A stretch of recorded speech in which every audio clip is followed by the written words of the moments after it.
question that we need to ask ourselves on a regular and a daily basis is, why am I here?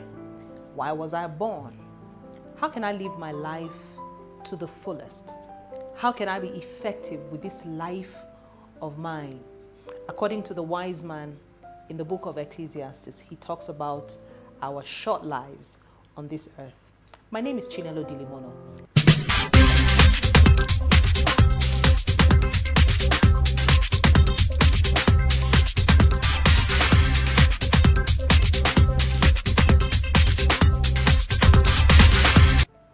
Now, today I'm going to be talking about how to live life effectively, how to live your life, and how I can live my life effectively. It's interesting because I just did my birthday not too long ago. And when I think of my age, I remember when I was 8. I remember when I was 5.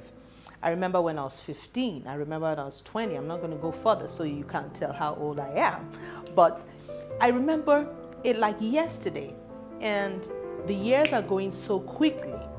And the question we have to ask ourselves, many times we think we have time. Yes, we have time, but we don't have as much time as we think we have. And therefore, it becomes pertinent that every one of us begins to think of, how do I live my life effectively? I think that your greatest joy is when you find the space where you can live your life effectively. And those are the questions we're going to be asking ourselves today. Miles Monroe made a comment. The late, pastor, Miles Monroe, he said that the greatest tragedy in life is to be alive and not know why. Then Winston Churchill said that every pessimist sees a problem in every opportunity, but that every optimist sees an opportunity in every difficulty or in every problem. And it just shows you how life can be. If you're the kind of person who keeps seeing things, sees difficulty in opportunities, you will not live your life effectively. But if you're the kind of person that even in the ruts of life, you can still find something good. There's a story my husband told us in our church, about a man who never saw anything negative in anything or in anyone. But there was a terrible man in that city, was notorious for his atrocities, and everybody knew he was an evil and a wicked man. When that man died, the man who never saw anything negative in anyone went for the funeral, and they said to him, so what are you going to say today at this man's funeral? What is a nice thing you can find about the man? And the man looks at the corpse and he says to the crowd, at least he had beautiful teeth. That is one who has chosen to live his life effectively by seeing through the positives in this life. So I'm going to be sharing a few things that I think we need to do to live life effectively. One of the things, it's my mantra, life is short, so live life to the maximum. Enjoy your life every day. You may not have what everybody has.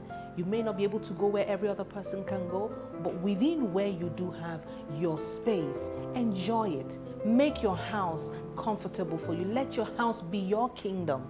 Let where you work be a place of joy and not a place of frustration for you, irrespective of what happens around you. Make the most of every opportunity. Make the most of the opportunities you have right now. The next thing I'd like to say is stop bemoaning your past failures. You failed yesterday. Yesterday is history. There is nothing you can do about it. So move on. Don't bemoan your yesterday. Forgive yourself, or forgive whoever it is that did whatever it was that's in your past that's holding you from living life effectively. Stop bemoaning that past, the mistakes, the hurts, the pains, the betrayals, or whatever it is. Now, someone will say to me, it's easy for you to say. Yes, it is easy for me to say, because in life, what has happened has happened. There's really nothing you can do about it. So it becomes your decision, your choice to move on. The third thing I'd like to say to you is give yourself as a gift to the world. Give yourself as a gift to people. Smile at people. Let people be comfortable when they come into your company. Make life easy for other people. Serve other people. Jesus was speaking and he said that if you want to be great in this kingdom, learn to be the servant of all.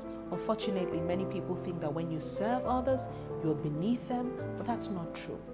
When you give your life as a gift, when you look out for opportunities to solve problems for people, when you look out for opportunities to be a blessing, then your life becomes an effective life. Then finally, I'd like to say to you, this is one thing that I believe in very strongly. You want to live life effectively? Be a die-hard, dogged, consistent learner. Learn. You can learn from those who are above you. You can learn from those who are your contemporaries. You can also learn from those who you think are beneath you. Don't forget, for the leprous man, Naaman, to be healed, he needed to listen to the servant who, in those days, the servant didn't have a right to even talk to the master. But the servant says to him, "Sir, I know of a prophet who can heal you." And because he listened, he got healed. So be a die-hard learner. Learn on a daily basis. Add to your learning. And by that way, you make your life an effective life. Well, till I come your way next time, my name is still Pastor Chinelo Dillimono, and I'd love to connect with you, either on Facebook, on Twitter, or Instagram.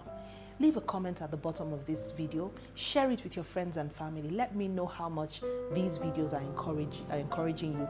Check out the other videos and pick a few things and be encouraged in life. But never forget this. Before I go, I'd like to say this. Don't ever forget this. No matter the matter, no matter the trouble, no matter what you go through, keep walking because life is short. I love you and God bless you.